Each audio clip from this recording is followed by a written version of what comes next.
मोर्चा गुरु का बाग की 100 साला शताब्दी मौके डॉक्टर सिमरनजीत कौर होरां ਵੱਲੋਂ लिखी गई किताब मोर्चा गुरु का बाग ਗੁਰਦੁਆਰਾ ਸਾਹਿਬ ਨਾਲ ਸਿੱਖਾਂ ਦੀਆਂ ਭਾਵਨਾਵਾਂ ਅਤੇ ਸਰੋਕਾਰ ਜੁੜੇ ਹੋਏ ਨੇ ਜੋ ਸਿੱਖ ਨੂੰ ਗੁਰੂ ਦੀ ਬਖਸ਼ਿਸ਼ ਸਦਕਾ ਚੜ੍ਹਦੀ ਕਲਾ ਵੱਲ ਲੈ ਕੇ ਜਾਂਦੇ ਨੇ। ਗੁਰਦੁਆਰਾ ਗੁਰੂ ਦਾ ਦਰ ਹੈ ਜਿੱਥੇ ਕੋਈ ਵੀ ਵਿਅਕਤੀ ਕਿਸੇ ਭੇਦਭਾਵ ਤੋਂ ਬਿਨਾਂ ਆ ਸਕਦਾ ਹੈ। ਭਾਈ ਕਾਨ ਸਿੰਘ ਨਾਭਾ ਅਨੁਸਾਰ ਸਿੱਖਾਂ ਦਾ ਗੁਰਦੁਆਰਾ ਵਿਦਿਆਰਥੀਆਂ ਲਈ ਸਕੂਲ, ਆਤਮ ਜਗਿਆਸਾ ਵਾਲਿਆਂ ਲਈ ਗਿਆਨ ਉਪਦੇਸ਼ਕ ਆਚਾਰਿਆ ਹੈ, ਰੋਗੀਆਂ ਲਈ ਸਫਾਖਾਨਾ, ਭੁੱਖਿਆਂ ਲਈ ਅੰਨਪੂਰਨਾ, ਇਸਤਰੀ ਜਾਤ ਦੀ ਪੱਤ ਰੱਖਣ ਲਈ ਲੋਮਈ ਦੁਰਗ ਅਤੇ ਮੁਸਾਫਰਾਂ ਲਈ ਵਿਸ਼ਰਾਮ ਦਾ ਸਥਾਨ ਹੈ। 18ਵੀਂ ਸਦੀ ਦੌਰਾਨ ਜ਼ਾਲਮ ਸਰਕਾਰਾਂ ਖਿਲਾਫ ਜੂਝਦੇ ਸਿੰਘਾਂ ਨੇ ਜਦੋਂ ਘੋੜਿਆਂ ਦੀਆਂ ਕਾਠੀਆਂ ਤੇ ਨਿਵਾਸ ਕੀਤਾ, ਉਸ ਸਮੇਂ ਗੁਰਦੁਆਰਿਆਂ ਦੀ ਸੇਵਾ ਸੰਭਾਲ ਦਾ ਪ੍ਰਬੰਧ ਉਦਾਸੀ ਤੇ ਨਿਰਮਲੇ ਸੰਤ ਸੁਚੱਜੇ ਢੰਗ ਨਾਲ ਨਿਭਾਉਂਦੇ ਰਹੇ। ਮਿਸਲ ਕਾਲ ਅਤੇ ਖਾਲਸਾ ਰਾਜ ਦੇ ਸਮੇਂ ਗੁਰਦੁਆਰਿਆਂ ਦੇ ਨਾਮ ਵੱਡੀਆਂ ਜ਼ਗੀਰਾਂ ਤੇ ਜਾਇਦਾਦਾਂ ਲਾਈਆਂ ਗਈਆਂ। ਇਨ੍ਹਾਂ ਸਥਾਨਾਂ ਤੇ ਬੈਠੇ ਬਹੁਤਾਤ ਮਹੰਤ ਭ੍ਰਿਸ਼ਟ ਤੇ ਦੁਰਾਚਾਰੀ ਹੋ ਗਏ। ਇਹਨਾਂ ਨੇ ਗੁਰੂ ਘਰਾਂ ਅੰਦਰ ਮਰਿਆਦਾ ਤੋਂ ਉਲਟ ਮਨਮਤੀ ਰੌਰੀਤਾਂ ਤੇ ਆਪ ਹੁਦਰੀਆਂ ਕਰਨੀਆਂ ਸ਼ੁਰੂ ਕਰ ਦਿੱਤੀਆਂ, ਜਿਸ ਕਾਰਨ ਸਿੱਖ ਸੰਗਤ ਦੇ ਹਿਰਦੇ ਬਲੁੰਦਰੇ ਗਏ ਤੇ ਗਾਹੇ ਬਗਾਹੇ ਗੁਰਦੁਆਰਿਆਂ ਨੂੰ ਮਹੰਤਾਂ ਤੋਂ ਆਜ਼ਾਦ ਕਰਵਾਉਣ ਦੀ ਆਵਾਜ਼ ਉੱਠਦੀ ਰਹੀ।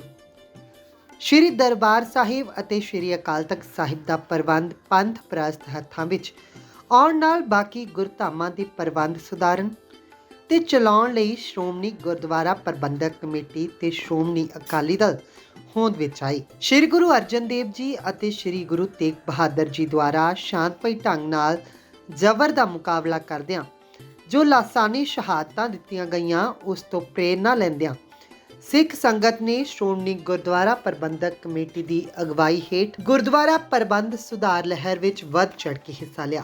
1920 ਈਸਵੀ ਤੋਂ 1925 ਈਸਵੀ ਤੱਕ ਸ਼ਾਂਤਮਈ ਢੰਗ ਨਾਲ ਚੱਲੀ ਗੁਰਦੁਆਰਾ ਪ੍ਰਬੰਧ ਸੁਧਾਰ ਲਹਿਰ ਦੌਰਾਨ ਸਿੱਖਾਂ ਦੇ ਜਜ਼ਬਿਆਂ ਨੇ ਦੇਸ਼ ਦੀ ਆਜ਼ਾਦੀ ਲਈ ਨਵੀਆਂ ਪੈੜਾਂ ਪਾਈਆਂ। ਇਸ ਲਹਿਰ ਦੀ ਆਰੰਭਤਾ ਪਿੱਛੇ ਸਿੱਖ ਕੌਮ ਦੇ ਸਾਂਝੀ ਫਿਕਰ ਤੇ ਵਿਦਰੋਹੀ ਅੰਸ਼ ਸ਼ੁਰੂ ਤੋਂ ਹੀ ਸਨ। ਇਸੇ ਸਮੇਂ ਦੌਰਾਨ ਜਦੋਂ ਸ਼੍ਰੋਮਣੀ ਗੁਰਦੁਆਰਾ ਪ੍ਰਬੰਧਕ ਕਮੇਟੀ ਨੇ ਨਾ ਮਿਲਵਰਤਨ ਦਾ ਮਤਾ ਪਾਸ ਕੀਤਾ ਤਾਂ ਅੰਗਰੇਜ਼ ਸਰਕਾਰ ਗੁਰਦੁਆਰਾ ਪ੍ਰਬੰਧ ਸੁਧਾਰ ਲਹਿਰ ਨੂੰ ਰਾਜ ਵਿਰੋਧੀ ਲਹਿਰ ਮੰਨਦਿਆਂ ਇਸ ਨੂੰ ਖਤਮ ਕਰਨ ਲਈ ਬਾਜ਼ਿਦ ਹੋ ਗਈ। ਗੁਰਦੁਆਰਾ ਬਾਬੇ ਦੀ ਬੇਰ, ਸਿਆਲਕੋਟ, ਗੁਰਦੁਆਰਾ ਸ਼੍ਰੀ ਤਰਨਤਾਰਨ ਸਾਹਿਬ, ਗੁਰਦੁਆਰਾ ਸ਼੍ਰੀ ਨਨਕਾਣਾ ਸਾਹਿਬ ਆਦਿ ਦੇ ਪ੍ਰਬੰਧ ਮਹੰਤਾਂ ਤੋਂ ਆਜ਼ਾਦ ਕਰਵਾਉਣ ਉਪਰੰਤ ਗੁਰਦੁਆਰਾ ਗੁਰੂ ਕਾ ਬਾਗ ਦੇ ਭ੍ਰਿਸ਼ਟ ਅਤੇ ਦੁਰਾਚਾਰੀ ਮਹੰਤ ਸੁੰਦਰਦਾਸ ਤੇ ਅੰਗਰੇਜ਼ ਸਰਕਾਰ ਦੀਆਂ ਬਦਨੀਤੀਆਂ ਵਿਰੁੱਧ ਅਕਾਲੀਆਂ ਨੇ 22 ਅਗਸਤ 1922 ਈਸਵੀ ਤੋਂ 17 ਨਵੰਬਰ 1922 ਈਸਵੀ ਤੱਕ ਸ਼ਾਂਤਮਈ ਮੋਰਚਾ ਲਾਇਆ। ਸਿੱਖ ਤਵਾਰੀਖ ਅੰਦਰ ਗੁਰਧਾਮਾਂ ਦੀ ਆਜ਼ਾਦੀ, ਗੁਰਮਰਿਆਦਾ ਦੀ ਬਹਾਲੀ ਲਈ ਸਮੇਂ ਦੀਆਂ ਜਾਵਰ ਸਰਕਾਰਾਂ ਤੇ ਜ਼ੁਲਮ ਖਿਲਾਫ ਜਥੇਬੰਦਕ ਰੂਪ ਵਿੱਚ ਸ਼ਾਂਤਮਈ ਢੰਗ ਨਾਲ ਸਵੈ ਇੱਛਾ ਅਨੁਸਾਰ ਵਿੱਢੇ ਸੰਘਰਸ਼ ਨੂੰ ਮੋਰਚਾ ਕਹਿ ਕੇ ਸੰਬੋਧਨ ਕੀਤਾ ਜਾਂਦਾ ਹੈ। ਗੁਰਦੁਆਰਾ ਗੁਰੂ ਕਾ ਬਾਗ, ਇਤਿਹਾਸ ਅਤੇ ਪ੍ਰਬੰਧ। ਗੁਰਦੁਆਰਾ ਗੁਰੂ ਕਾ ਬਾਗ ਸ਼੍ਰੀ ਗੁਰੂ ਅਰਜਨ ਦੇਵ ਜੀ ਤੇ ਸ਼੍ਰੀ ਗੁਰੂ ਤੇਗ ਬਹਾਦਰ ਸਾਹਿਬ ਜੀ ਦੀ ਚਰਨ ਛੋਹ ਪ੍ਰਾਪਤ ਸਥਾਨ ਹੈ ਜੋ ਜ਼ਿਲ੍ਹਾ ਸ਼੍ਰੀ ਅੰਮ੍ਰਿਤਸਰ ਸਾਹਿਬ ਦੇ ਪਿੰਡ ਘੂਕੇਵਾਲੀ ਤੇ ਸੈਂਸਰਾਂ ਦੇ ਵਿਚਕਾਰ ਪੈਂਦਾ ਹੈ। ਸ਼੍ਰੀ ਅੰਮ੍ਰਿਤਸਰ ਤੋਂ ਇਸ ਦੀ ਦੂਰੀ ਤਕਰੀਬਨ 25 ਕਿਲੋਮੀਟਰ ਹੈ। ਇਹ ਅਜਨਾਲਾ ਰੋਡ ਤੇ ਕੁਕੜਾਂ ਵਾਲੇ ਤੋਂ ਫਤਿਹਗੜ੍ਹ ਚੂੜੀਆਂ ਵਾਲੀ ਸੜਕ ਤੇ ਪੈਂਦਾ ਹੈ। ਸ਼੍ਰੀ ਗੁਰੂ ਅਰਜਨ ਦੇਵ ਜੀ ਨੇ ਵਡਾਲੀ ਰਹਿੰਦਿਆਂ ਆਪਣੇ ਆਲੇ ਦੁਆਲੇ ਦੇ ਪਿੰਡਾਂ ਵਿੱਚ ਵਿਚਰਦਿਆਂ ਪਿੰਡ ਸੈਂਸਰੀ ਤੋਂ ਚੱਲ ਕੇ ਇਸ ਸਥਾਨ ਨੂੰ ਆਪਣੀ ਪਵਿੱਤਰ ਚਰਨ ਛੋਹ ਰਾਹੀਂ ਮਾਣ ਬਖਸ਼ਿਆ। ਗੁਰੂ ਸਾਹਿਬ ਨੇ ਦੋ ਪਿੰਡਾਂ ਦੇ ਵਿਚਕਾਰ ਪੈਂਦੇ ਇਸ ਅਣਉਪਜਾਊ ਸਥਾਨ ਤੇ ਇੱਕ ਵਣ ਦੇ ਰੁੱਖ ਹੇਠ ਆਸਣ ਲਾਇਆ। ਰਵਾਇਤ ਅਨੁਸਾਰ ਇਸ ਸਥਾਨ ਤੇ ਹੀ ਗੁਰੂ ਸਾਹਿਬ ਨੇ ਸੁਕੇਤ ਮੰਡੀ ਦੇ ਰਾਜੇ ਹਰੀ ਸੈਣ ਨੂੰ ਉਸਦੇ ਜੀਵਨ ਦੀ ਗੁੱਝੀ ਰਮਜ਼ ਸਮਝਾਉਂਦਿਆਂ ਆਵਾਗਮਨ ਦੇ ਸੰਸਿਆਂ ਤੋਂ ਮੁਕਤ ਕੀਤਾ ਤੇ ਰਾਜਾ ਗੁਰੂ ਸਾਹਿਬ ਦਾ ਸ਼ਰਧਾਲੂ ਹੋਇਆ। ਇਸ ਸਥਾਨ ਨੂੰ ਸ਼੍ਰੀ ਗੁਰੂ ਅਰਜਨ ਦੇਵ ਜੀ ਦੀ ਚਰਨ ਛੋਹ ਪ੍ਰਾਪਤ ਹੋਣ ਦੇ ਨਾਤੇ ਗੁਰੂ ਕੀ ਰੌੜ ਵਜੋਂ ਵੀ ਜਾਣਿਆ ਜਾਂਦਾ ਹੈ ਤੇ ਭਾਈ ਕੂਕੇ ਨੇ ਇਸ ਸਥਾਨ ਦੀ ਸੇਵਾ ਸੰਭਾਲ ਆਰੰਭ ਕਰ ਦਿੱਤੀ। ਇਸ ਸਥਾਨ ਨੂੰ ਸ਼੍ਰੀ ਗੁਰੂ ਤੇਗ ਬਹਾਦਰ ਸਾਹਿਬ ਜੀ ਦੀ ਚਰਨ ਛੋਹ ਪ੍ਰਾਪਤ ਹੋਣ ਦਾ ਮਾਣ ਪ੍ਰਾਪਤ ਹੋਇਆ। ਜਦੋਂ ਪਿੰਡ ਘੂਕੇਵਾਲੀ ਦੀ ਸੰਗਤ ਵੱਲੋਂ ਬੇਨਤੀ ਕਰਨ ਤੇ ਗੁਰੂ ਸਾਹਿਬ ਨੇ ਵੱਲੇ ਪਿੰਡ ਤੋਂ ਚੱਲ ਕੇ ਭਾਈ ਲਾਲ ਚੰਦ ਕੋਲ ਉਤਾਰਾ ਕੀਤਾ ਤਾਂ ਪਿੰਡ ਕੂਕੇਵਾਲੀ ਵਿਖੇ ਗੁਰੂ ਸਾਹਿਬ ਦੀ ਯਾਦ ਵਿੱਚ ਗੁਰਦੁਆਰਾ ਬੌਲੀ ਸਾਹਿਬ ਪਾਤਸ਼ਾਹੀ 9ਵੀਂ ਸੁਸ਼ੋਭਿਤ ਹੈ। ਕੂਕੇਵਾਲੀ ਪਿੰਡ ਤੋਂ ਚੱਲ ਕੇ ਗੁਰੂ ਸਾਹਿਬ ਨੇ ਗੁਰੂ ਕੀ ਰੌੜ ਚਰਨ ਪਾਏ। ਗੁਰੂ ਸਾਹਿਬ ਨੇ ਇਲਾਕੇ ਦੀ ਸੰਗਤ ਨੂੰ ਇਸ ਜਗ੍ਹਾ ਤੇ ਬਾਗ ਲਾਉਣ ਲਈ ਆਦੇਸ਼ ਕੀਤਾ ਤੇ ਇਸ ਸਥਾਨ ਨੂੰ ਗੁਰੂ ਕਾ ਬਾਗ ਨਾਮ ਦਿੱਤਾ, ਜਿਸ ਸਦਕਾ ਗੁਰੂ ਕੀ ਰੌੜ ਤੋਂ ਇਸ ਸਥਾਨ ਦਾ ਨਾਮ ਗੁਰੂ ਕਾ ਬਾਗ ਪ੍ਰਚਲਿਤ ਹੋਇਆ। ਖਾਲਸਾ ਰਾਜ ਦੀ ਆਰੰਭਤਾ ਦੌਰਾਨ ਸਰਦਾਰ ਨਾਹਰ ਸਿੰਘ ਚਮਿਆਰੀ ਨੇ ਗੁਰਦੁਆਰਾ ਸਾਹਿਬ ਦੀ ਮੁੜ ਉਸਾਰੀ ਕਰਵਾਈ। ਉਪਰੰਤ ਸਰਦਾਰ ਪੰਜਾਬ ਸਿੰਘ ਕੁਮੀਦਾਨ ਖਤਰਾਏ ਕਲਾਂ ਨੇ ਗੁਰਦੁਆਰਾ ਸਾਹਿਬ ਦੇ ਨਾਮ ਚੰਗੀ ਜਾਗੀਰ ਲਾਈ ਤੇ ਪ੍ਰਬੰਧ ਲਈ ਇੱਕ ਮਹੰਤ ਬਿਠਾਇਆ। ਇਸ ਤਰ੍ਹਾਂ ਗੁਰਦੁਆਰਾ ਸਾਹਿਬ ਦੀ ਇਮਾਰਤ ਤੇ ਸਰੋਵਰ ਖਾਲਸਾ ਰਾਜ ਦੇ ਸਮੇਂ ਤਿਆਰ ਕਰਵਾਏ ਗਏ ਤੇ ਪ੍ਰਬੰਧ ਮਹੰਤਾਂ ਦੁਆਰਾ ਚਲਾਇਆ ਜਾਣ ਲੱਗਾ। ਇਸੇ ਗੁਰਦੁਆਰਾ ਸਾਹਿਬ ਵਿਖੇ 1873 ਈਸਵੀ ਵਿੱਚ ਉਸ ਸਮੇਂ ਦੇ ਮਹੰਤ ਨੇ ਸ਼ਰਧਾ ਰਾਮ ਫਿਲੌਰੀ ਦਾ ਲੈਕਚਰ ਕਰਵਾਇਆ, ਜਿਸ ਵਿੱਚ ਉਸਨੇ ਸਿੱਖ ਧਰਮ ਖਿਲਾਫ ਕੂੜ ਪ੍ਰਚਾਰ ਕੀਤਾ। ਮਹੰਤ ਬਿਸ਼ਨ ਦਾਸ ਦੀ ਮੌਤ ਤੋਂ ਬਾਅਦ ਉਸ ਦਾ ਚੇਲਾ ਮਹੰਤ ਸੁੰਦਰਦਾਸ ਗੁਰਦੁਆਰਾ ਸਾਹਿਬ ਤੇ ਕਾਬਜ ਹੋਇਆ, ਜਿਸ ਦੇ ਭ੍ਰਿਸ਼ਟ ਆਚਰਣ ਕਾਰਨ ਗੁਰਦੁਆਰਾ ਸਾਹਿਬ ਦਾ ਪ੍ਰਬੰਧ ਆਜ਼ਾਦ ਕਰਵਾਉਣ ਹਿੱਤ ਸ਼੍ਰੋਮਣੀ ਗੁਰਦੁਆਰਾ ਪ੍ਰਬੰਧਕ ਕਮੇਟੀ ਦੀ ਅਗਵਾਈ ਹੇਠ 31 ਜਨਵਰੀ 1921 ਈਸਵੀ ਨੂੰ ਸਰਦਾਰ ਕਰਤਾਰ ਸਿੰਘ ਝੱਬਰ ਤੇ ਸਰਦਾਰ ਦਾਨ ਸਿੰਘ ਵਿਛੋਆ ਗੁਰੂ ਕਾ ਬਾਗ ਵਿਖੇ ਜਥਾ ਲੈ ਕੇ ਗਈ, ਜਿਸ ਦੌਰਾਨ ਸ਼੍ਰੋਮਣੀ ਗੁਰਦੁਆਰਾ ਪ੍ਰਬੰਧਕ ਕਮੇਟੀ ਵੱਲੋਂ ਮਹੰਤ ਸੁੰਦਰਦਾਸ ਸਨਮੁਖ ਸ਼ਰਤਾਂ ਰੱਖੀਆਂ ਗਈਆਂ ਕਿ ਮਹੰਤ ਕਿਸੇ ਇੱਕ ਔਰਤ ਨਾਲ ਆਨੰਦ ਕਾਰਜ ਕਰ ਲਵੇ, ਹੋਰ ਕਿਸੇ ਔਰਤ ਨਾਲ ਅਯੋਗ ਸੰਬੰਧ ਨਾ ਰੱਖੇ, ਮਹੰਤ ਅੰਮ੍ਰਿਤਧਾਰੀ ਹੋ ਕੇ ਸਿੰਘ ਸਜੇ ਤੇ ਸ਼੍ਰੋਮਣੀ ਗੁਰਦੁਆਰਾ ਪ੍ਰਬੰਧਕ ਕਮੇਟੀ ਦੇ ਅਧੀਨ ਰਹਿ ਕੇ ਸੇਵਾ ਕਰੇ। ਸਮਝੌਤੇ ਰਾਹੀਂ ਵਾਅਦਾ ਲਿਆ ਗਿਆ ਕਿ ਉਸ ਸ਼੍ਰੋਮਣੀ ਗੁਰਦੁਆਰਾ ਪ੍ਰਬੰਧਕ ਕਮੇਟੀ ਵੱਲੋਂ ਬਣਾਈ 11 ਮੈਂਬਰੀ ਕਮੇਟੀ, ਜਿਸ ਦੇ ਪ੍ਰਧਾਨ ਸਰਦਾਰ ਦਾਨ ਸਿੰਘ ਵਿਛੋਆ ਤੇ ਸਕੱਤਰ ਸਰਦਾਰ ਇੰਦਰ ਸਿੰਘ ਨਿਯੁਕਤ ਕੀਤਾ ਗਿਆ ਸੀ, ਦੀ ਨਿਗਰਾਨੀ ਹੇਠ ਗੁਰਦੁਆਰਾ ਸਾਹਿਬ ਦਾ ਪ੍ਰਬੰਧ ਚਲਾਵੇਗਾ। ਮਹੰਤ ਨੇ ਇਹ ਸ਼ਰਤਾਂ ਪ੍ਰਵਾਨ ਕਰ ਲਈਆਂ ਤੇ ਉਸ ਸਮੇਂ ਇੱਕ ਸੰਧੀ ਪੱਤਰ ਦੇ ਦਸਤਖਤ ਕਰ ਦਿੱਤੇ।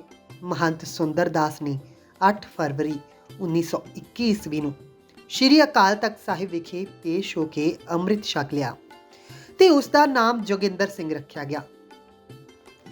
ਅਕਾਲੀਆਂ ਵੱਲੋਂ ਚਲਾਈ ਗਈ ਗੁਰਦੁਆਰਾ ਪ੍ਰਬੰਧ ਸੁਧਾਰ ਲਹਿਰ ਨੂੰ ਅੰਗਰੇਜ਼ ਸਰਕਾਰ ਰਾਜਨੀਤਿਕ ਲਹਿਰ ਮੰਨਦੀ ਹੋਈ ਜੜੋਂ ਖਤਮ ਕਰਨਾ ਚਾਹੁੰਦੀ ਸੀ। ਇਸੇ ਤਹਿਤ ਸਰਕਾਰਾਂ ਨੇ ਮਹੰਤਾਂ ਨੂੰ ਵਿਰੋਧੀ ਧਿਰ ਵਜੋਂ ਵਰਤੋਂ ਵਿੱਚ ਲਿਆਂਦਾ। ਚਾਬੀਆਂ ਦੇ ਮੋਰਚੇ ਦੀ ਫਤਿਹ, ਜਿਸ ਨੂੰ ਮਹਾਤਮਾ ਗਾਂਧੀ ਨੇ ਪੱਤਰ ਰਾਹੀਂ ਭਾਰਤ ਦੀ ਆਜ਼ਾਦੀ ਲਈ ਪਹਿਲੀ ਜਿੱਤ ਮੰਨਿਆ ਸੀ, ਨੂੰ ਅੰਗਰੇਜ਼ ਸਰਕਾਰ ਨੇ ਆਪਣੀ ਹੇਠੀ ਪਰ ਨਿਰਾਦਰ ਸਮਝਦੇ ਹੋਏ ਅਕਾਲੀ ਲਹਿਰ ਦੇ ਮੁਖੀ ਗ੍ਰਿਫਤਾਰ ਕਰਨੇ ਸ਼ੁਰੂ ਕਰ ਦਿੱਤੇ। ਅੰਗਰੇਜ਼ ਸਰਕਾਰ ਦੀ ਮਹੰਤਾਂ ਨੂੰ ਪੂਰਨ ਸ਼ਹਿ ਹੋਣ ਦੇ ਨਾਤੇ ਆਪਣੇ ਵਾਅਦੇ ਤੋਂ ਫਿਰਿਆ ਮਹੰਤ ਸੁੰਦਰਦਾਸ ਗੁਰਦੁਆਰਾ ਗੁਰੂ ਕਾ ਬਾਗ ਦੀ ਜ਼ਮੀਨ ਨੂੰ ਆਪਣੀ ਸੰਪत्ति ਮੰਨਣ ਲੱਗਿਆ। ਜੂਨ 1921 ਈਸਵੀ ਨੂੰ ਮਹੰਤ ਨੇ ਗੁਰਦੁਆਰਾ ਸਾਹਿਬ ਦੀ ਲੋਕਲ ਕਮੇਟੀ ਦੇ ਸਾਰੇ ਕਾਗਜ਼ ਵੀ ਸਾੜ ਦਿੱਤੇ। ਸ਼੍ਰੋਮਣੀ ਗੁਰਦੁਆਰਾ ਪ੍ਰਬੰਧਕ ਕਮੇਟੀ ਦੇ ਦਿਸ਼ਾ ਨਿਰਦੇਸ਼ ਅਨੁਸਾਰ 23 ਅਗਸਤ 1921 ਈਸਵੀ ਦੀ ਸਵੇਰ ਸਰਦਾਰ ਦਾਨ ਸਿੰਘ ਵਿਛੋਆ ਦੀ ਪ੍ਰਧਾਨਗੀ ਹੇਠ ਭਾਰੀ ਦੀਵਾਨ ਗੁਰਦੁਆਰਾ ਗੁਰੂ ਕਾ ਬਾਗ ਵਿਖੇ ਸਜਾਇਆ ਗਿਆ ਤੇ ਸੰਗਤ ਦੇ ਸਹਿਯੋਗ ਰਾਹੀਂ ਗੁਰਦੁਆਰਾ ਸਾਹਿਬ ਦਾ ਪ੍ਰਬੰਧ ਪੰਥ ਅਧੀਨ ਕਰ ਲਿਆ ਗਿਆ। ਮਹੰਤ ਦੁਆਰਾ ਸ਼ਿਕਾਇਤ ਕਰਨ ਤੇ ਸੁਪਰੀਡੈਂਟ ਆਫ ਪੁਲਿਸ ਮਿਸਟਰ ਮੈਕਫਰਸਨ ਉਸੇ ਦਿਨ 1 ਵਜੇ ਹਥਿਆਰਬੰਦ ਪੁਲਿਸ ਸਮੇਤ ਪੁੱਜ ਗਿਆ ਤੇ ਤਸਦੀਕ ਵਜੋਂ ਇਕੱਤਰਤਾ ਦਾ ਕਾਰਨ ਪੁੱਛਣ ਲੱਗਾ। ਸਰਦਾਰ ਦਾਨ ਸਿੰਘ ਵਿਛੋਆ ਨੇ ਮਹੰਤ ਦੁਆਰਾ ਆਪਣੇ ਵਾਅਦੇ ਤੋਂ ਮੁਕਰਨ ਸੰਬੰਧੀ ਦੱਸਿਆ ਤੇ ਅਖਬਾਰਾਂ ਵਿੱਚੋਂ ਮਹੰਤ ਨਾਲ ਹੋਏ ਸਮਝੌਤੇ ਦੀ ਕਾਰਵਾਈ ਦਿਖਾਈ। ਇਸ ਤੇ ਮੈਕਫਰਸਨ ਨੇ ਕੋਈ ਪ੍ਰਤੀਕਰਮ ਨਾ ਦਿੰਦਿਆਂ ਗੁਰਦੁਆਰਾ ਗੁਰੂ ਕਾ ਬਾਗ ਵਿਖੇ 5 ਅਕਾਲੀਆਂ ਨੂੰ ਸੇਵਾ ਲਈ ਰੱਖਣ ਲਈ ਕਿਹਾ ਤੇ ਬਾਕੀਆਂ ਨੂੰ ਸ਼ਾਮ ਤੱਕ ਉੱਥੋਂ ਵਾਪਸ ਭੇਜ ਦਿੱਤਾ। ਇਸ ਦੇ ਨਾਲ ਹੀ ਇਸਨੇ ਗੁਰਦੁਆਰਾ ਸਾਹਿਬ ਵਿਖੇ ਪੁਲਿਸ ਤਾਇਨਾਤ ਕਰ ਦਿੱਤੀ, ਜੋ ਕੁਝ ਦਿਨ ਬਾਅਦ ਸ਼੍ਰੋਮਣੀ ਗੁਰਦੁਆਰਾ ਪ੍ਰਬੰਧਕ ਕਮੇਟੀ ਦੀ ਰਜ਼ਾਮੰਦੀ ਤੇ ਉਠਾ ਦਿੱਤੀ ਗਈ। ਮੋਰਚਾ ਗੁਰੂ ਕਾ ਬਾਗ।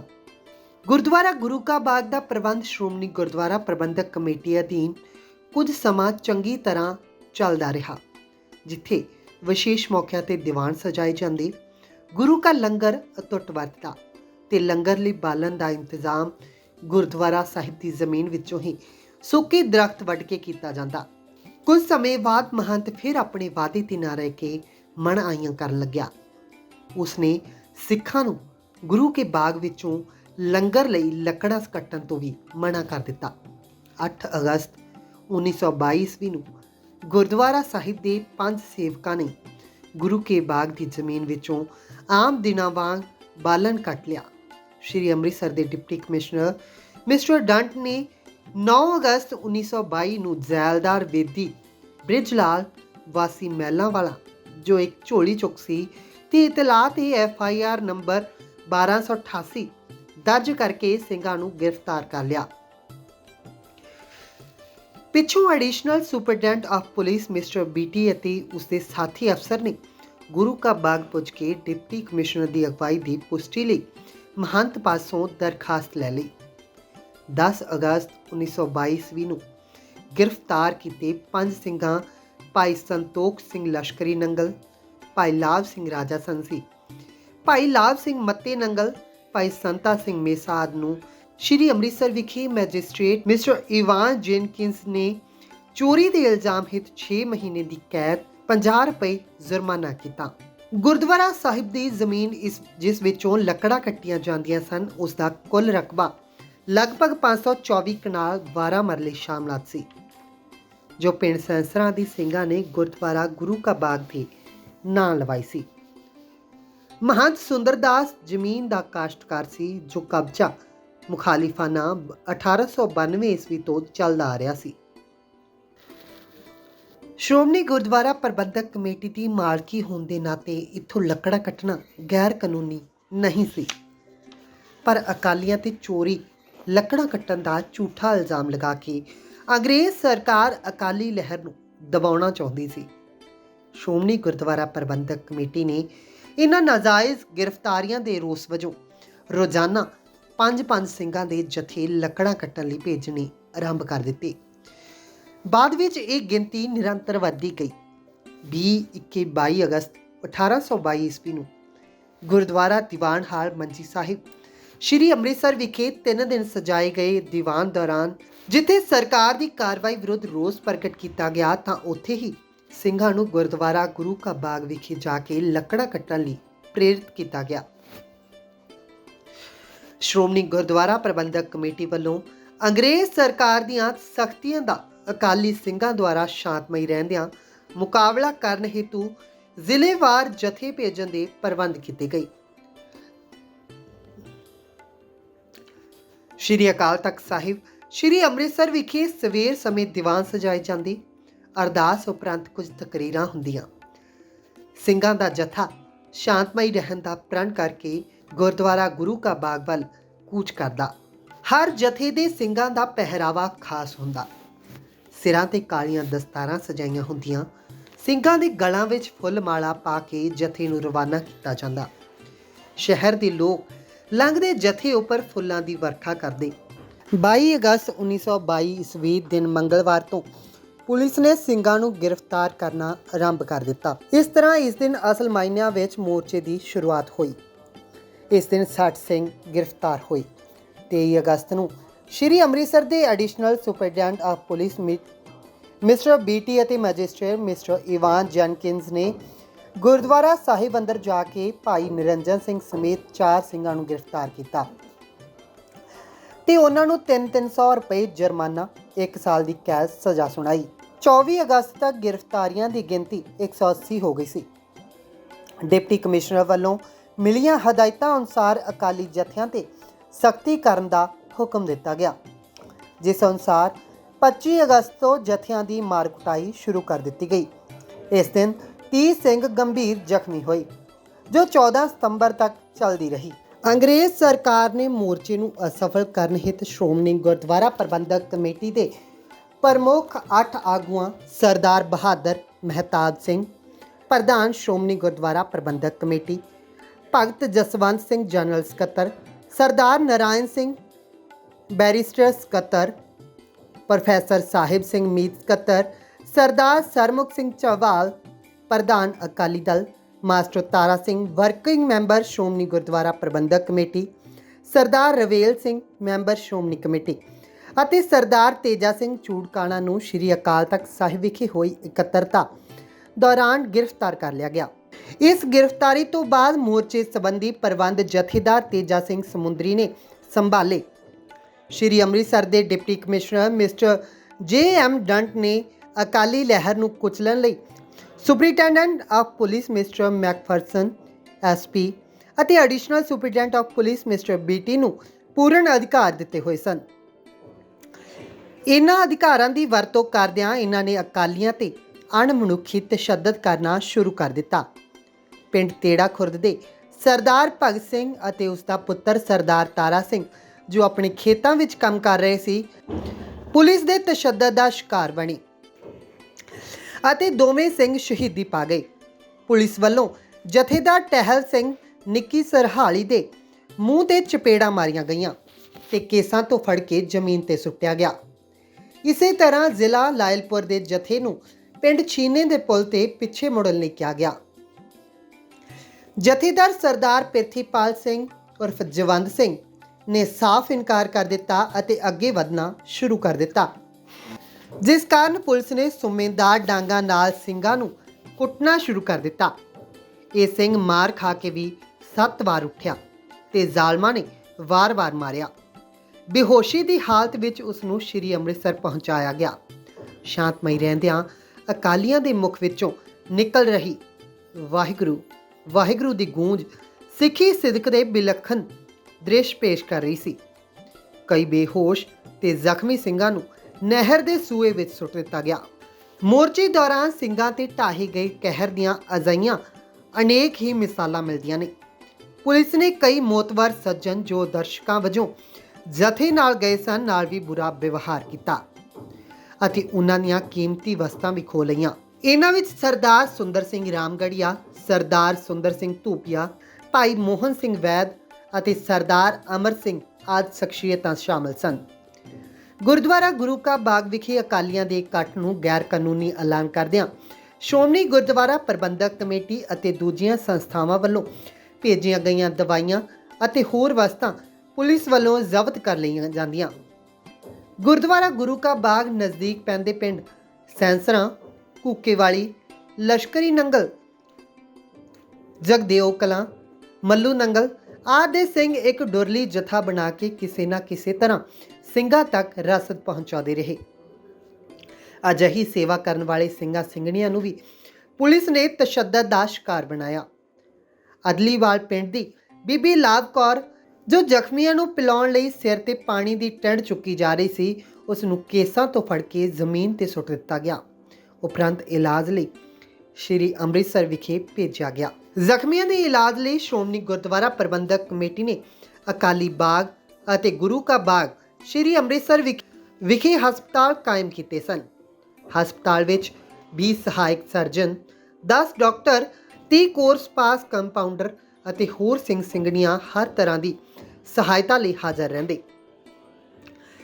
ਪੰਜਾਬ ਖਿਲਾਫਤ ਕਮੇਟੀ ਨੇ ਵੀ ਆਰਜੀ ਹਸਪਤਾਲ ਤਿਆਰ ਕਰਕੇ ਜ਼ਖਮੀਆਂ ਦੇ ਇਲਾਜ ਲਈ ਪ੍ਰਬੰਧ ਕੀਤੇ। ਐਂਬੂਲੈਂਸ ਕੋਚ ਦਾ ਕੰਮ ਲਾਹੌਰ ਦੇ ਡਾਕਟਰ ਖਾਨ ਚੰਦ ਦੇਵ ਦੀ ਨਿਗਰਾਨੀ ਵਿੱਚ ਹੁੰਦਾ ਸੀ।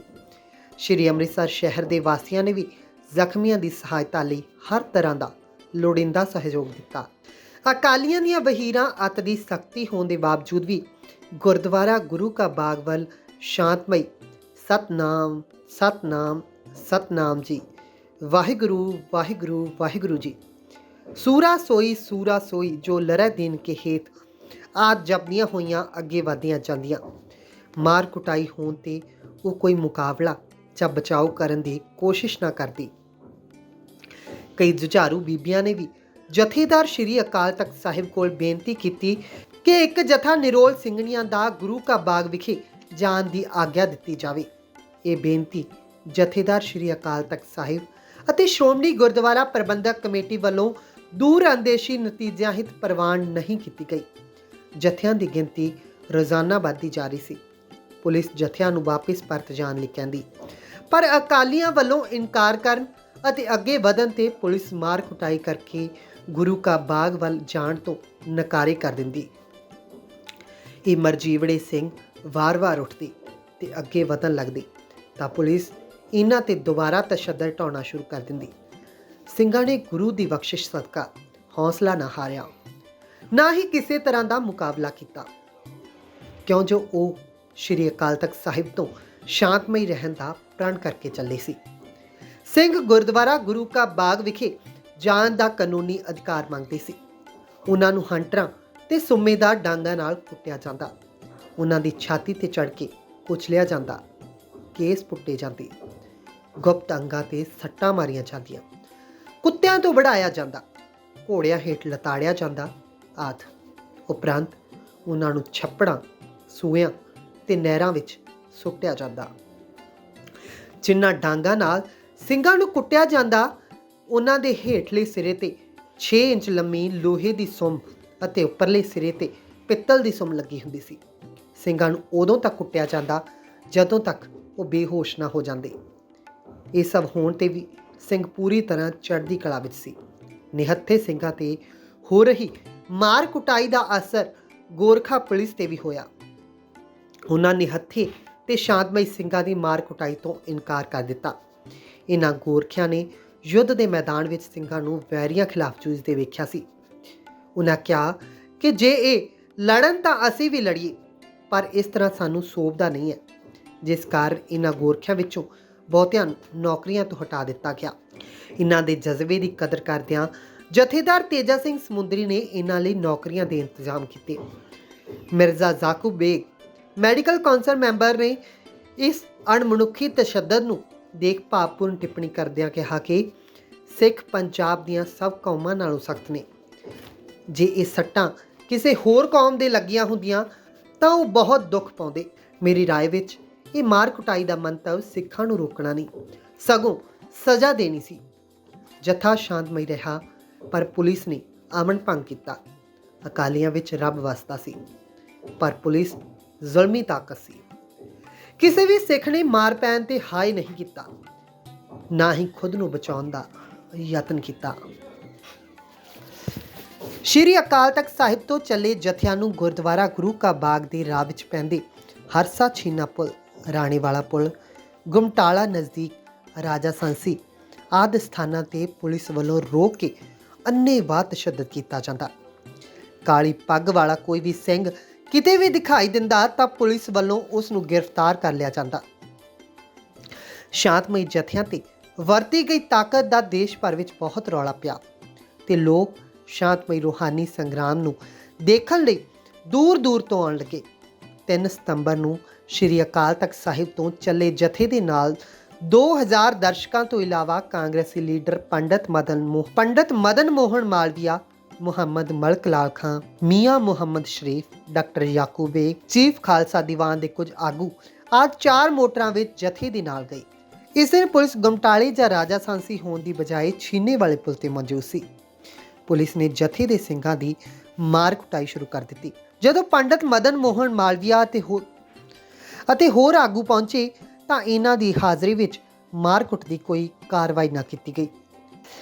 ਇਹਨਾਂ ਦਿਨਾਂ ਵਿੱਚ ਜਦੋਂ ਅਕਾਲੀਆਂ ਤੇ ਪੁਲਿਸ ਵੱਲੋਂ ਘਿਨਾਉਣਾ ਕਹਿਰ ਢਾਇਆ ਜਾਂਦਾ ਸੀ ਤਾਂ ਆਸਮਾਨ ਵਿੱਚ ਇੱਕ ਸੁਨਹਿਰੀ ਬਾਜ ਵੀ ਅਕਸਰ ਉਡਾਰੀਆਂ ਮਾਰਦਾ ਦਿਖਾਈ ਦਿੰਦਾ ਸੀ, ਜੋ ਗੁਰਦੁਆਰਾ ਗੁਰੂ ਕਾ ਬਾਗ ਤੋਂ ਸ਼੍ਰੀ ਦਰਬਾਰ ਸਾਹਿਬ ਸ਼੍ਰੀ ਅੰਮ੍ਰਿਤਸਰ ਵੱਲ ਜਾਂਦਾ। ਬਾਜ ਨੂੰ ਸ਼੍ਰੀ ਗੁਰੂ ਗੋਬਿੰਦ ਸਿੰਘ ਜੀ ਦੇ ਪ੍ਰਤੀਕ ਵਜੋਂ ਮੰਨਿਆ ਜਾਂਦਾ ਹੈ। ਜਦੋਂ ਜ਼ਖਮੀ ਸਿੰਘ ਬਾਜ ਨੂੰ ਦੇਖਦੇ ਤਾਂ ਉਹਨਾਂ ਦਾ ਭਰੋਸਾ ਹੋਰ ਮਜ਼ਬੂਤ ਹੋ ਜਾਂਦਾ ਕਿ ਸਾਨੂੰ ਫਤਿਹ ਨਸੀਬ ਹੋਵੇਗੀ। ਪ੍ਰੋਫੈਸਰ ਰੁਚੀ ਰਾਮ ਸਾਨੀ, ਜੋ ਮੋਰਚਾ ਗੁਰੂ ਕਾ ਬਾਗ ਦੇ ਚਸ਼ਮਦੀਦ ਗਵਾਹ ਸੀ, ਨੇ ਵੀ ਬਾਜ ਦੇਖਣ ਦੀ ਸ਼ਾਦੀ ਭਰੀ ਹੈ। ਬਹੁਤ ਸਾਰੇ ਅਖਬਾਰਾਂ ਦੇ ਪ੍ਰਤੀਨਿਧ, ਪੱਤਰਕਾਰ, ਫੋਟੋਗ੍ਰਾਫਰ ਤੇ ਮੋਤਵਰ ਸ਼ਖਸੀਅਤਾਂ ਗੁਰੂ ਕਾ ਬਾਗ ਪਹੁੰਚਣ ਨਾਤੇ 9 ਸਤੰਬਰ ਤੋਂ ਰਸਤੇ ਵਾਲੀਆਂ ਪੁਲਿਸ ਚੌਂਕੀਆਂ ਉਠਾ ਲਈਆਂ ਗਈਆਂ। ਹੁਣ ਜਥੇ ਗੁਰਦੁਆਰਾ ਗੁਰੂ ਕਾ ਬਾਗ ਪਹੁੰਚਦੇ ਤੇ ਉੱਥੇ ਉਹਨਾਂ ਦੀ ਮਾਰਕੁੱਟ ਕੀਤੀ ਜਾਂਦੀ। 10 ਸਤੰਬਰ ਨੂੰ ਗੁਰਦੁਆਰਾ ਗੁਰੂ ਕਾ ਬਾਗ ਵਿਖੇ ਸਜੇ ਦੀਵਾਨ ਵਿੱਚ ਪ੍ਰਿੰਸੀਪਲ ਗੰਗਾ ਸਿੰਘ ਦਾ ਲੈਕਚਰ ਚੱਲ ਰਿਹਾ ਸੀ ਤਾਂ ਮਿਸਟਰ ਬੀਟੀ ਨੇ ਪ੍ਰਿੰਸੀਪਲ ਸਾਹਿਬ ਦੀ ਦੀਵਾਨ ਵਿੱਚ ਹੀ ਮਾਰ ਕੁਟਾਈ ਆਰੰਭ ਕਰ ਦਿੱਤੀ।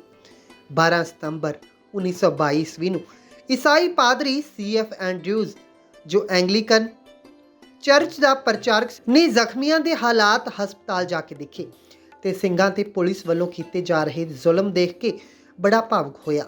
ਇਸ ਸੰਬੰਧੀ ਉਸਨੇ ਗਵਰਨਰ ਪੰਜਾਬ ਨਾਲ ਗੱਲ ਕਰਦਿਆਂ ਕਿਹਾ ਕਿ उसने गुरु का बाग ਵਿੱਚ ਸੈਂਕੜੇ ਯਿਸੂ ਮਸੀਹ ਸੂਲੀ ਚੜ੍ਹਦੇ ਦੇਖੇ ਨੇ। ਗਵਰਨਰ ਪੰਜਾਬ ਨੇ 14 ਸਤੰਬਰ ਵੀਰਵਾਰ ਨੂੰ ਗੁਰੂ ਕਾ ਬਾਗ ਵਿਖੇ ਮੌਕੇ ਦੇ ਹਾਲਾਤ ਦੇਖੇ। ਉਪਰੰਤ ਸ਼੍ਰੀ ਅੰਮ੍ਰਿਤਸਰ ਆ ਕੇ ਮੀਟਿੰਗ ਕੀਤੀ ਤੇ ਮਾਰ ਕੁਟਾਈ ਬੰਦ ਕਰਨ ਦਾ ਫੈਸਲਾ ਕੀਤਾ। ਆਖਰ ਸਰਕਾਰ ਤਸ਼ੱਦਦ ਨਾਲ ਵੀ ਅਕਾਲੀ ਮੋਰਚੇ ਨੂੰ ਖਤਮ ਕਰਨ ਵਿੱਚ ਅਸਫਲ ਰਹੀ। ਇਸ ਤੋਂ ਬਾਅਦ ਗ੍ਰਿਫਤਾਰੀਆਂ ਦਾ ਦੌਰ ਸ਼ੁਰੂ ਹੋਇਆ ਜੋ 14 ਸਤੰਬਰ ਤੋਂ 17 ਨਵੰਬਰ ਤੱਕ ਚੱਲਿਆ। ਰੋਜ਼ਾਨਾ ਸ਼੍ਰੀ ਅਕਾਲ ਤਖਤ ਸਾਹਿਬ ਤੋਂ ਅਕਾਲੀ ਜਥੇ ਗ੍ਰਿਫਤਾਰੀ ਦੇਣ ਲਈ ਗੁਰਦੁਆਰਾ ਗੁਰੂ ਕਾ ਬਾਗ ਵਿਖੇ ਪਹੁੰਚਦੇ। ਗ੍ਰਿਫਤਾਰੀ ਉਪਰੰਤ ਸਿੰਘਾਂ ਦੇ ਕੱਪੜੇ ਉਤਾਰ ਕੇ ਉਹਨਾਂ ਦੀ ਤਲਾਸ਼ੀ ਵੀ ਲਈ ਜਾਂਦੀ। ਕਈ ਵਾਰ ਉਸੇ ਤਰ੍ਹਾਂ ਤੋੜ ਕੇ ਸ਼੍ਰੀ ਅੰਮ੍ਰਿਤਸਰ ਕਚਹਿਰੀ ਲਿਜਾਇਆ ਜਾਂਦਾ। ਗ੍ਰਿਫਤਾਰੀਆਂ ਦੌਰਾਨ ਵੀ ਸਿੰਘਾਂ ਤੇ ਤਸ਼ੱਦਦ ਜਾਰੀ ਰਿਹਾ। ਗੜਗੱਜ ਅਕਾਲੀ ਜਥੇ ਦੇ ਜਥੇਦਾਰ ਭਾਈ ਨਰੈਣ ਸਿੰਘ ਜਦੋਂ ਗ੍ਰਿਫਤਾਰੀ ਤੋਂ ਪਹਿਲਾਂ ਅਰਦਾਸ ਕਰ ਰਹੀ ਸੀ ਤਾਂ ਉਸਦੇ ਮੂੰਹ ਉੱਤੇ ਹੱਥ ਰੱਖ ਕੇ ਰੋਕਣ ਦੀ ਕੋਸ਼ਿਸ਼ ਕੀਤੀ ਗਈ। 10 ਅਕਤੂਬਰ ਤੋਂ 100 ਸਿੰਘ ਰੋਜ਼ਾਨਾ ਗ੍ਰਿਫਤਾਰ ਹੋਣ ਲੱਗੇ, ਜਿਸ ਵਿੱਚ ਫੌਜੀ ਪੈਨਸ਼ਨਰਾਂ ਦੇ ਜਥੇ ਵੀ ਗਏ ਜਿਨ੍ਹਾਂ ਲੰਮਾ ਸਮਾਂ ਅੰਗਰੇਜ਼ ਸਰਕਾਰ ਦੀ ਨੌਕਰੀ ਕੀਤੀ ਸੀ। ਕਸੂਤੀ ਫਸੀ ਸਰਕਾਰ ਸਮਝ ਗਈ ਸੀ ਕਿ ਅਕਾਲੀ ਲਹਿਰ ਨੂੰ ਦਬਾਉਣਾ ਆਸਾਨ ਨਹੀਂ ਹੈ। ਕੈਦੀਆਂ ਨੂੰ ਸ਼੍ਰੀ ਅੰਮ੍ਰਿਤਸਰ ਜੇਲ੍ਹ, ਗੋਬਿੰਦਗੜ੍ਹ ਕਿਲੇ ਵਿੱਚ ਕੈਦ ਕੀਤਾ ਜਾਂਦਾ ਸੀ। ਗ੍ਰਿਫਤਾਰ ਕੀਤੇ ਅਕਾਲੀਆਂ ਦੀ ਰੋਜ਼ਾਨਾ ਵੱਧ ਰਹੀ ਗਿਣਤੀ ਕਾਰਨ ਕੈਦੀਆਂ ਨੂੰ ਰੱਖਣਾ ਵੀ ਸਰਕਾਰ ਲਈ ਗਲੇ ਦੀ ਹੱਡੀ ਬਣਦਾ ਜਾ ਰਿਹਾ ਸੀ, ਜਿਸ ਕਾਰਨ ਸਰਕਾਰ ਨੇ ਬਹੁਤ ਕੈਦੀਆਂ ਨੂੰ ਬਜ਼ੁਰਗ ਤੇ ਨਾਬਾਲਿਗ ਕਹਿ ਕੇ ਛੱਡ ਵੀ ਦਿੱਤਾ। 12 ਅਕਤੂਬਰ 1922 ਈਸਵੀ ਨੂੰ 700 ਦੇ ਕਰੀਬ ਅਕਾਲੀ ਕੈਦੀਆਂ ਨੂੰ ਅਟਕਦੀ ਜੇਲ੍ਹ ਵਿੱਚ ਲਈ ਰਵਾਨਾ ਕਰ ਦਿੱਤਾ, ਜਿਨ੍ਹਾਂ ਨੂੰ ਜੇਲਮ ਸਟੇਸ਼ਨ ਤੇ ਸੰਗਤ ਵੱਲੋਂ ਗੱਡੀ ਰੋਕ ਕੇ ਲੰਗਰ ਛਕਾਇਆ ਗਿਆ। 29 ਅਕਤੂਬਰ ਨੂੰ ਸ਼੍ਰੀ ਅੰਮ੍ਰਿਤਸਰ ਤੋਂ 400 ਕੈਦੀ ਹੋਰ ਜੇਲ੍ਹਾਂ ਵਿੱਚ ਭੇਜੇ ਗਏ। ਇਸੇ ਤਰ੍ਹਾਂ ਕੁਝ ਕੈਦੀ ਰੇਲ ਗੱਡੀ ਰਾਹੀਂ ਅਟਕ ਵੱਲ ਫਿਰ ਰਵਾਨਾ ਕੀਤੇ ਗਏ, ਜਿਨ੍ਹਾਂ ਦੇ ਲੰਗਰ ਦੀ ਸੇਵਾ ਲਈ ਸੰਗਤ ਹਸਨ ਅਬਦਾਲ ਤੇ ਆ ਕੇ ਜੁੜ ਗਈ। ਸਟੇਸ਼ਨ ਮਾਸਟਰ ਵੱਲੋਂ ਗੱਡੀ ਰੋਕਣ ਤੋਂ ਮਨਾ ਕਰਨ ਤੇ ਸੰਗਤ ਰੇਲ ਦੀ ਪਟੜੀ ਤੇ ਅਰਦਾਸਾ ਸੋਧ ਕੇ ਬੈਠ ਗਈ। ਜਦੋਂ ਗੱਡੀ ਆਈ ਤਾਂ ਪਟੜੀ ਤੇ ਅਡੋਲ ਬੈਠੇ ਗੁਰੂ ਦੇ ਸਿੰਘ ਭਾਈ ਪ੍ਰਤਾਪ ਸਿੰਘ ਤੇ ਭਾਈ ਕਰਮ ਸਿੰਘ ਨੇ ਆਪਣੀ ਸ਼ਹਾਦਤ ਦੇ ਕੇ ਗੱਡੀ ਰੋਕ ਕੇ ਆਪਣਾ ਸਿਦਕ ਨਿਭਾਇਆ। ਇਹਨਾਂ ਸ਼ਹੀਦਾਂ ਦਾ ਸੰਸਕਾਰ ਰਾਵਲਪਿੰਡੀ ਵਿਖੇ ਕੀਤਾ ਗਿਆ। ਇਸ ਘਟਨਾ ਨੂੰ ਸਿੱਖ ਇਤਿਹਾਸ ਵਿੱਚ ਸਾਕਾ ਸ਼੍ਰੀ ਪੰਜਾ ਸਾਹਿਬ ਦੇ ਨਾਮ ਵਜੋਂ ਜਾਣਿਆ ਜਾਂਦਾ ਹੈ। ਮੋਰਚਾ ਗੁਰੂ ਕਾ ਬਾਗ ਦੌਰਾਨ ਸਿੱਖਾਂ ਤੋਂ ਇਲਾਵਾ ਕਾਂਗਰਸੀ ਆਗੂ ਪੰਡਤ ਮਦਨ ਮੋਹਨ ਮਾਲਵੀਆ, ਸਵਾਮੀ ਸ਼ਰਦਾਨੰਦ, ਹਕੀਮ ਅਜਮਲ ਖਾਂ, ਮੀਆਂ ਮੁਹੰਮਦ ਸ਼ਰੀਫ, ਮੌਲਾਨਾ ਸ਼ੌਕਤ ਅਲੀ ਦੇ ਮਾਤਾ ਜੀ ਸ਼੍ਰੀਮਤੀ ਸਰੋਜਨੀ ਨਾਇਡੂ, ਪਾਦਰੀ ਐਂਡਰਿਊਜ਼, ਲਾਲਾ ਦੁਨੀ ਚੰਦ, ਸਵਾਮੀ ਸ਼ੰਕਰਚਾਰੀਆ, ਮਲਕ ਲਾਲ ਖਾਂ, ਪ੍ਰੋਫੈਸਰ ਰੁਚੀ ਰਾਮ ਸਾਨੀ ਆਦਿ ਅਤੇ ਕਈ ਸੰਸਥਾਵਾਂ ਨੇ ਆਪਣਾ ਸਹਿਯੋਗ ਪਾਇਆ। ਕੁੱਲ ਹਿੰਦ ਕਾਂਗਰਸ ਕਮੇਟੀ ਦੇ ਵਰਕਿੰਗ ਕਮੇਟੀ ਨੇ 27 ਅਕਤੂਬਰ 1922 ਈਸਵੀ ਦੇ ਮਤੇ ਅਨੁਸਾਰ ਇੱਕ ਪੜਤਾਲੀਆ ਕਮੇਟੀ ਬਣਾਈ, ਜਿਸ ਦੇ ਪ੍ਰਧਾਨ ਐਸ ਸ੍ਰੀ ਨਿਵਾਸਾ ਆਇਰਿੰਗ ਅਤੇ ਸਕੱਤਰ ਪ੍ਰੋਫੈਸਰ ਰੁਚੀ ਰਾਮ ਸਾਨੀ ਸਨ। ਕਮੇਟੀ ਨੇ ਮੋਰਚਾ ਗੁਰੂ ਕਾ ਬਾਗ ਦੀਆਂ ਘਟਨਾਵਾਂ ਨੂੰ ਰਿਪੋਰਟ ਆਫ ਗੁਰੂ ਕਾ ਬਾਗ ਕਾਂਗਰਸ ਇਨਕੁਆਇਰੀ ਕਮੇਟੀ ਦੇ ਨਾਮ ਹੇਠ ਪ੍ਰਕਾਸ਼ਿਤ ਕੀਤਾ ਹੈ। ਦੇਸ਼ ਵਿਦੇਸ਼ ਤੋਂ ਉਚੇਚੇ ਤੌਰ ਤੇ ਪੁੱਜੇ ਪੱਤਰਕਾਰਾਂ ਅਤੇ ਫੋਟੋਗ੍ਰਾਫਰਾਂ ਨੇ ਮੋਰਚੇ ਦੌਰਾਨ ਢਾਹੇ ਜਾ ਰਹੇ ਕਹਿਰ ਨੂੰ ਹੂਬਹੂ ਤਸਵੀਰਾਂ ਵਿੱਚ ਉਤਾਰਿਆ। ਮੋਰਚੇ ਨਾਲ ਸੰਬੰਧਿਤ ਤਸਵੀਰਾਂ, ਫਿਲਮਾਂ ਤੇ ਸਾਹਿਤ ਉੱਪਰ ਅੰਗਰੇਜ਼ ਸਰਕਾਰ ਵੱਲੋਂ ਪਾਬੰਦੀ ਲਾ ਦਿੱਤੀ ਗਈ।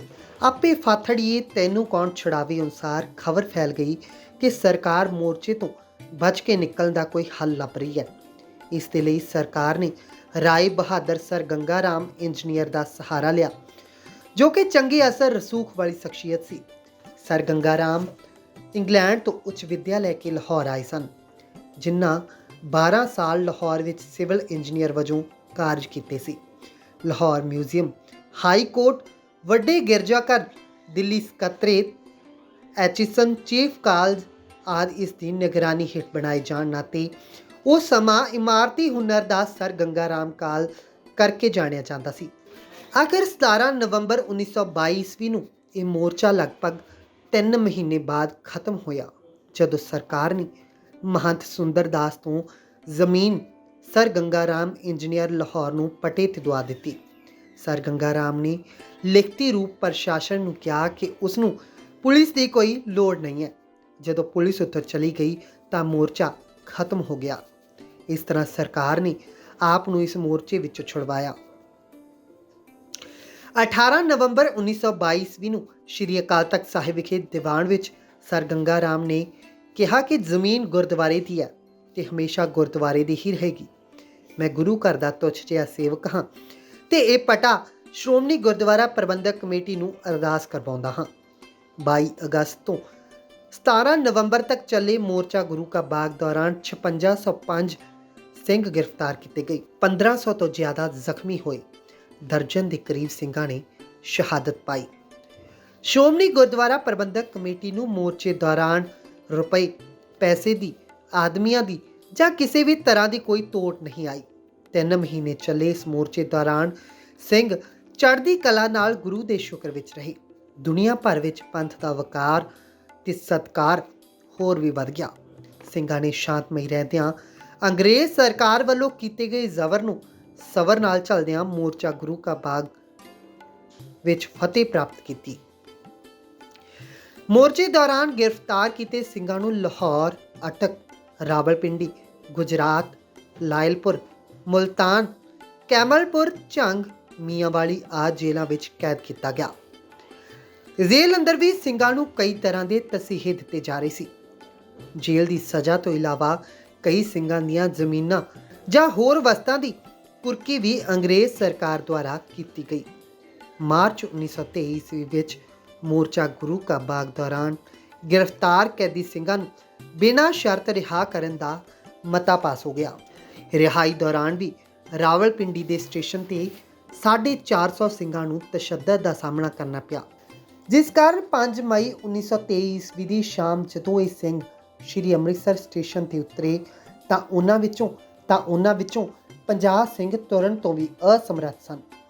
ਉਹਨਾਂ ਨੂੰ ਚੁੱਕ ਕੇ ਉਤਾਰਿਆ ਗਿਆ ਤੇ ਇਲਾਜ ਲਈ ਹਸਪਤਾਲ ਲੈ ਜਾਇਆ ਗਿਆ। ਇਸ ਦਿਨ ਵੱਡੀ ਗਿਣਤੀ ਵਿੱਚ ਲੋਕ ਸਿੰਘਾਂ ਦਾ ਸਵਾਗਤ ਕਰਨ ਲਈ ਸਟੇਸ਼ਨ ਤੇ ਪਹੁੰਚੇ ਸੀ।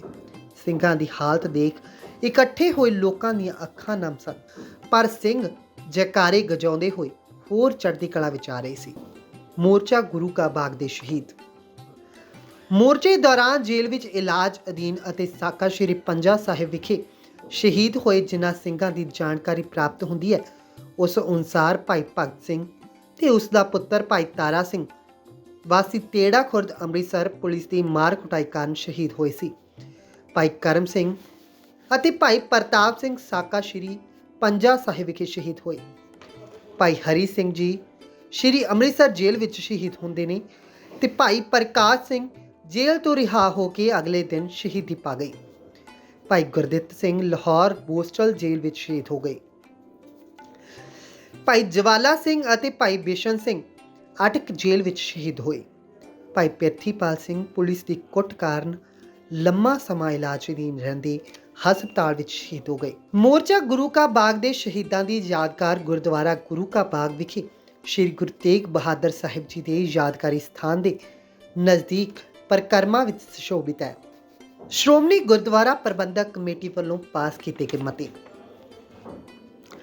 ਸ਼੍ਰੋਮਣੀ ਗੁਰਦੁਆਰਾ ਪ੍ਰਬੰਧਕ ਕਮੇਟੀ ਨੇ ਮੋਰਚਾ ਗੁਰੂ ਕਾ ਬਾਗ ਦੀ ਫਤਿਹਯਾਬੀ ਬਾਅਦ ਜਨਵਰੀ 1925 ਈਸਵੀ ਨੂੰ ਸ਼੍ਰੀ ਅਕਾਲ ਤਖਤ ਸਾਹਿਬ ਸ਼੍ਰੀ ਅੰਮ੍ਰਿਤਸਰ ਵਿਖੇ ਹੋਈ ਜਨਰਲ ਇਕੱਤਰਤਾ ਦੌਰਾਨ ਮੋਰਚੇ 'ਚ ਸਹਿਯੋਗ ਪਾਉਣ ਵਾਲੇ ਪਤਵੰਤਿਆਂ ਦਾ ਧੰਨਵਾਦ ਕਰਦਿਆਂ ਕੁਝ ਇਸ ਤਰ੍ਹਾਂ ਦੀ ਮਤੇ ਪਾਸ ਕੀਤੇ। ਸ਼੍ਰੋਮਣੀ ਗੁਰਦੁਆਰਾ ਪ੍ਰਬੰਧਕ ਕਮੇਟੀ ਸ਼੍ਰੋਮਣੀ ਅਕਾਲੀ ਦਲ ਦਾ ਅਤੀ ਧੰਨਵਾਦ ਕਰਦੀ ਹੈ ਕਿ ਇਸ ਰੰਗੀਲੇ ਦਲ ਨੇ ਪੰਥ ਅਤੇ ਧਰਮ ਦੀ ਖਾਤਰ ਕੁਰਬਾਨੀ ਕਰਨ ਵਾਲਿਆਂ ਨੂੰ ਜਥੇਬੰਦ ਕਰਕੇ ਗੁਰੂ ਕੇ ਬਾਗ ਦੇ ਮਾਮਲੇ ਵਿੱਚ ਸ਼੍ਰੋਮਣੀ ਗੁਰਦੁਆਰਾ ਪ੍ਰਬੰਧਕ ਕਮੇਟੀ ਦੀ ਆਗਿਆ ਅਨੁਸਾਰ ਕੁਰਬਾਨੀ ਦਾ ਪ੍ਰਵਾਹ ਜਾਰੀ ਰੱਖਿਆ ਤੇ ਸ਼ਾਂਤਮਈ ਕੁਰਬਾਨੀ ਨੂੰ ਮੁੱਖ ਰੱਖਦੇ ਹੋਏ ਅਨੇਕਾਂ ਕਸ਼ਟ ਸਹਾਰ ਕੇ ਪੰਥ ਦੀ ਇੱਜ਼ਤ ਨੂੰ ਵਧਾਇਆ। ਦੂਸਰਾ ਮਤਾ ਕੁਝ ਇਸ ਤਰ੍ਹਾਂ ਸੀ। ਸ਼੍ਰੋਮਣੀ ਗੁਰਦੁਆਰਾ ਪ੍ਰਬੰਧਕ ਕਮੇਟੀ ਦੀ ਇਹ ਜਨਰਲ ਇਕੱਤਰਤਾ ਉਹਨਾਂ ਅਕਾਲੀ ਵੀਰਾਂ ਦੀ ਕੁਰਬਾਨੀ ਨੂੰ ਬੜੀ ਕਦਰ ਤੇ ਮਾਣੀ ਨਾਲ ਨਜ਼ਰ ਨਾਲ ਦੇਖਦੀ ਹੈ ਤੇ ਉਹਨਾਂ ਨੂੰ ਵਧਾਈ ਦਿੰਦੀ ਹੈ ਕਿ ਜੋ ਗੁਰੂ ਕਾ ਬਾਗ ਸੰਬੰਧੀ ਸੇਵਾ ਕਰਦੇ ਹੋਏ ਜੇਲ੍ਹੀਂ ਗਏ, ਜਿਨ੍ਹਾਂ ਪੁਲਿਸ ਅਥੋਂ ਅਸਹਿ ਕਸ਼ਟ ਸਹਾਰੇ ਤੇ ਜਿਨ੍ਹਾਂ ਨੇ ਜੁਰਮਾਨਿਆਂ ਦੀ ਨਹਾਇਤ ਅਯੋਗ ਖੇਚਲ ਸਹਾਰੀ ਤੇ ਸਹਾਰ ਰਹੇ ਨੇ। ਗੁਰੂ ਕੇ ਬਾਗ ਦੀ ਸੇਵਾ ਸੰਬੰਧੀ ਫੱਟੜ ਹੋਏ ਅਕਾਲੀਆਂ ਦੀ ਹਰ ਪ੍ਰਕਾਰ ਦੀ ਸੇਵਾ ਵਿੱਚ ਜੋ ਹਿੱਸਾ ਸ਼ਹਿਰ ਸ੍ਰੀ ਅੰਮ੍ਰਿਤਸਰ ਨਿਵਾਸੀਆਂ, ਸੰਗਤ, ਖਾਸ ਕਰ ਮਾਈਆਂ, ਬੀਬੀਆਂ ਨੇ ਲਿਆ ਉਹ ਖਾਸ ਤੌਰ ਤੇ ਪਰਕਦਰਯੋਗ ਹੈ। ਇਹ ਇਕੱਤਰਤਾ ਸ਼੍ਰੀ ਅੰਮ੍ਰਿਤਸਰ ਨਿਵਾਸੀ ਸੰਗਤ ਦਾ ਦਿਲੋਂ ਧੰਨਵਾਦ ਕਰਦੀ ਹੈ। ਗੁਰੂ ਕੇ ਬਾਗ ਜਾਂਦਿਆਂ ਰਾਹ ਵਿੱਚ ਜੋ ਪਿੰਡ ਆਉਂਦੇ ਨੇ, ਉਹਨਾਂ ਪਿੰਡਾਂ ਦੀ ਅਤੇ ਗੁਰੂ ਕੇ ਬਾਗ ਦੇ ਕੋਲ ਪਾਸ ਜੋ ਪਿੰਡਾਂ ਦੀ ਸੰਗਤ ਨੇ ਜੋ ਸੇਵਾ ਤਨ ਮਨ ਧਨ ਦੁਆਰਾ ਸਤਿਗੁਰ ਦੀਆਂ ਸੰਗਤਾਂ ਦੀ ਕੀਤੀ, ਉਸ ਲਈ ਕਮੇਟੀ ਉਹਨਾਂ ਦਾ ਬਹੁਤ ਬਹੁਤ ਧੰਨਵਾਦ ਕਰਦੀ ਹੈ। ਜੋ ਡਾਕਟਰ ਵੀ ਫੱਟੜ ਅਕਾਲੀ ਵੀਰਾਂ ਦੇ ਕਸ਼ਟ ਦੀ ਖਬਰ ਸੁਣ ਕੇ ਨੱਠੇ ਆਏ ਤੇ ਕਈ ਪ੍ਰਕਾਰ ਦੀ ਬੇਆਰਾਮੀ, ਸਹਾਰ ਅਤੇ ਸਮੇਂ ਆਦਿ ਦੀ ਕੁਰਬਾਨੀ ਕਰਕੇ ਜਿਨ੍ਹਾਂ ਨੇ ਮੱਲਮ ਪੱਟੀ ਆਦਿਕ ਦੀ ਅਤੁੱਟ ਸੇਵਾ ਕੀਤੀ, ਇਹ ਕਮੇਟੀ ਆਪ ਨੂੰ ਉਹਨਾਂ ਦਾ ਬਹੁਤ ਰਿਣੀ ਸਮਝਦੀ ਹੈ। ਕਿਸੇ ਆਦਰਸ਼ ਦੀ ਖਾਤਰ ਵੱਡੀ ਤੋਂ ਵੱਡੀ ਕੁਰਬਾਨੀ ਹੈ ਉਸ ਦੀ ਖਾਤਰ ਆਪਣੇ ਆਪ ਨੂੰ ਸਦਕੇ ਕਰ ਦੇਣਾ। ਸੋ ਗੁਰਦੁਆਰਾ ਸੁਧਾਰ ਦੀ ਖਾਤਰ ਜਿਨ੍ਹਾਂ ਸ਼ਹੀਦਾਂ ਨੇ ਗੁਰੂ ਕੇ ਬਾਗ ਸੰਬੰਧੀ ਆਪਣੇ ਆਪ ਨੂੰ ਸਦਕੇ ਕੀਤਾ ਤੇ ਸ਼ਹੀਦੀਆਂ ਪਾਈਆਂ, ਉਹਨਾਂ ਦੀ ਯਥਾਯੋਗ ਇੱਜ਼ਤ ਦੀ ਖਾਤਰ ਗੁਰੂ ਕੇ ਬਾਗ ਸੰਬੰਧੀ ਸ਼ਹੀਦਾਂ ਦੇ ਨਾਮ ਦੀ ਅਰਦਾਸੀਆਂ ਵਿੱਚ ਸ਼ਾਮਲ ਕੀਤੇ ਜਾਣ ਲਈ ਇੱਕ ਕਮੇਟੀ ਪੰਥ ਪਾਸ ਬੇਨਤੀ ਕਰਦੀ ਹੈ ਤੇ ਨਾਲ ਹੀ ਪ੍ਰਵਾਨ ਕਰਦੀ ਹੈ ਕਿ ਇਹਨਾਂ ਸ਼ਹੀਦਾਂ ਦੀ ਕੋਈ ਯਾਦਗਾਰ ਕਾਇਮ ਕੀਤੀ ਜਾਵੇ। ਜਿਨ੍ਹਾਂ ਹਿੰਦੂ, ਮੁਸਲਮਾਨ ਆਦਿ ਦੇਸ਼ਵਾਸੀ ਜਥਿਆਂ ਨੇ ਡਾਕਟਰਾਂ, ਵਲੰਟੀਅਰਾਂ, ਮਾਇਆ, ਮੱਲਮ ਪੱਟੀ ਆਦਿ ਦੁਆਰਾ ਅਤੇ ਜਿਨ੍ਹਾਂ ਅਖਬਾਰਾਂ ਨੇ ਲੇਖਾਂ ਦੁਆਰਾ ਗੁਰੂ ਕੇ ਬਾਗ ਦੇ ਸੱਤਿਆਗ੍ਰਹਿ ਸਮੇਤ ਸਿੱਖ ਕੌਮ ਦੀ ਸਹਾਇਤਾ ਕੀਤੀ ਤੇ ਹਮਦਰਦੀ ਕੀਤੀ, ਇਹ ਜਨਰਲ ਇਕੱਤਰਤਾ ਉਹਨਾਂ ਦੀ ਬਹੁਤ ਧੰਨਵਾਦੀ ਹੈ। Additional superintendent of police mister BT दसोदा। मिस्टर बीटी यूरोपी व्यक्ति सी जो मोर्चा गुरु का बाग दौरान श्री अमृतसर विखे एडिशनल सुपरिटेंडेंट ऑफ पुलिस वजों नियुक्त सी। मोर्चे दौरान उसने सिंघां ते जिस तरह का घोर तशद्दद किया, उस कारण सिखां विच उस प्रति बड़ा रोष सी। 7 नवंबर 1922 ईस्वी नूं उसनूं तरक्की दे के श्री अमृतसर रावलपिंडी विखे तब्दील किया गया। उस तो बाद महाराजा पटियाला ने मिस्टर बीटी नूं सुपरिटेंडेंट ऑफ पुलिस वजों पटियाला विखे नियुक्त किया। उसने अंबाला जेल विच भी कुछ समा ड्यूटी की। उपरंत वो नवाब मलेरकोटला वल्लों DIG वजों भी नियुक्त किया गया, जिथे मलेरकोटला के लोगों वल्लों उसका विरोध किया गया। नौकरी तो फारग होने तो बाद ये जालम अफसर रियासत पटियाला के पिंड चट्ठी सेखवां विखे रहन लगा। इसे पिंड विच ही बब्बर अकालियां सरदार करतार सिंह छीनीवाल, कुंडा सिंह गाजियाना, बचन सिंह लोहा खेड़ा, फजला घुम्मण वाला, भोला सिंह लोहा खेड़ा आदि ने पिंड दे वासी काका सिंह नूं नाल गंढ के मोर्चा गुरु का बाग दौरान सिखां ते जुल्म ढाउण वाली जालम बीटी नूं उसदी करनी दा फल दिता। इह सी किताब मोर्चा गुरु का बाग, जिहड़ी कि धर्म प्रचार कमेटी श्रोमणी गुरुद्वारा प्रबंधक कमेटी वालों प्रकाशित की गई है। इस विशेष मौके ते असीं मोर्चा गुरु का बाग के तमाम शहीदां, संघर्षशील योद्धियां नूं कोटान कोट प्रणाम करदे हां।